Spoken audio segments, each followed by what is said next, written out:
โอ้อีหยังฟางนี่ฟางซูซิ อีหยังเนาะสู้สิหั่นเขาเอาหยังใส่แน่นี่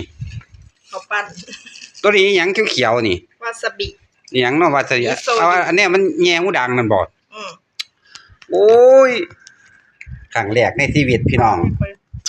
เบิ่งสิลองรับประทุนบ่รับประทานมันเป็นจังไดครั้งแรกในชีวิตเด้อพี่น้องเด้อตัวนี้เอาจังไดเอาตัวนี้มาจำเอาตัวใดแซ่บตัวนี้แซ่บบ่นี่แซ่บอยู่คำละจักบาทนี่5 บาทโอ้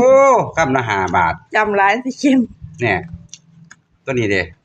แย่หูดังบ่แต่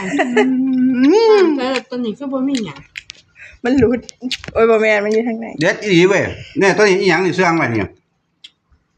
อย่า มันตอนใหญ่แท้ตอนนี้หั่นนี่ตัวนี้เขาเอิ้นหยังฟางฮอทดอกฮอทดอกบ่ว่าแต่ปลาบ่เอาดอกสิลองกินปลาบ่เนี่ยปลาเหี่ยพี่น้องปลาซิวเอ้าเนี่ยโอ้ยคำนี่ล่ะโอ้ยแต่เป็นอยู่บ่แม่นตะเกียบมันสิแบบมันตายให้มันเบิดนะหินดังแท้โอ้ยตัวอีกยุบเอาซะปิดคลิป